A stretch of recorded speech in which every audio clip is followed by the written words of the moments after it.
اب ہم میں سے بہت سارے لوگ دل سے یہ چاہتے ہیں کہ وہ نیک بن جائیں، حیا والی زندگی اختیار کر لیں، نمازیں پڑھتے رہیں، قرآن پڑھتے رہیں، ڈھیر سارا نالج ان کے پاس آ جائے، ان کی زندگیوں سے حرام تعلقات، حرام ایکٹیویٹیز، بے حیائیوں والے کام، اللہ کی نافرمانیاں سب کے سب نکل جائیں۔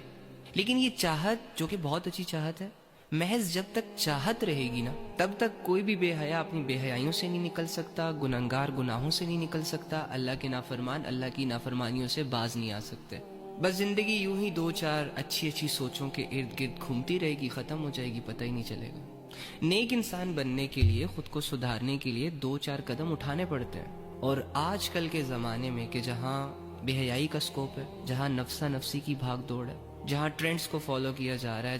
جہاں چہروں کو آئیڈیالائز کیا جا رہا ہے، جہاں میٹیریلسٹک سوچ آلموسٹ سب پہ چھا چکی ہے، تو ایسے دو چار قدم اٹھانا ہمارے نفس کو واقعی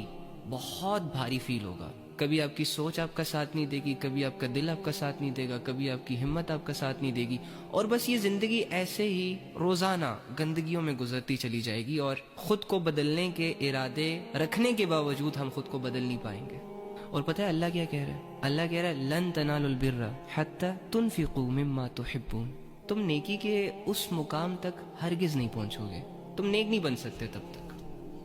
جب تک کہ ان چیزوں میں سے اللہ کے لیے خرچ نہ کر دو جو تمہیں بڑی محبوب ہے، جن سے تمہیں محبت ہے۔ ہاں، اب ایک بے حیا انسان کو بے حیائی سے محبت ہوتی ہے، کیونکہ وہ بے حیائی اس کو بہت کچھ پرووائڈ کر رہی ہوتی ہے۔ دولت کا حریص انسان دولت سے بڑی گہری محبت رکھتا ہے، کیونکہ وہ دولت اس کا سٹینڈرڈ مینٹین کر کے رکھتی ہے، اس کی خواہشیں پوری کر رہی ہوتی ہے، اسے دنیا کا ایک بے تاج بادشاہ بنا کر رکھتی ہے، ہر چیز اس کی مٹھی میں لے آتی ہے نا۔ پیسہ ہوگا، اب جب چاہے جو چاہے جس ٹائم چاہے اپنی اچھی بری خواہشیں پوری کر سکتے ہیں۔ اور اسی طرح انسانوں کی محبت جو آج کل بڑی ٹرینڈ میں چل رہی ہے، یہ جو کم بخت 3 ورڈز نے لوگوں کو پاگل بنا کے رکھا ہوا ہے، آئی love you, I miss you, پتہ نہیں کیا سے کیا۔ اب اس میں بھی انسان ایک دوسرے سے جدا ہونے کا جب سوچتا ہے، چھوڑنے کا سوچتا ہے، تو موت پڑ جاتی ہے۔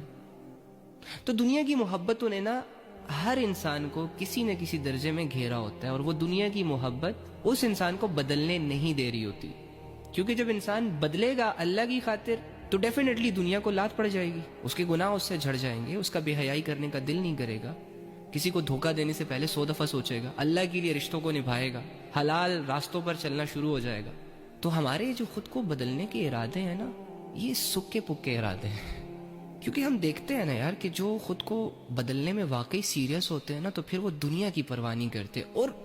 سوال ہی پیدا نہیں ہوتا کہ جب آپ اللہ کے لیے خود کو بدلنا چاہ رہے ہو تو پھر دنیا کا غم کیوں کر رہے ہو؟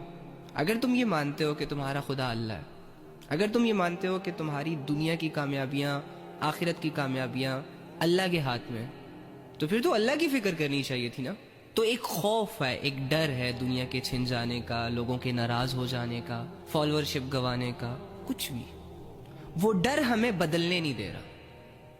اور اس ڈر کی وجہ سے ایک بے حیا اپنی بے حیائیوں کو کنٹینیو کر رہا ہے، ایک گنہگار اپنے گناہوں کو کنٹینیو کر رہا ہے، ایک نافرمان اپنی نافرمانیوں کو کنٹینیو کر رہا ہے، اور دل میں اللہ سے جڑنے کے جذبات ہونے کے باوجود وہ اس دنیا کو کھونے سے ڈر رہا ہے، اور اس دنیا کی فکر اور اس دنیا کے ڈر کی وجہ سے اللہ کو کھو رہا ہے۔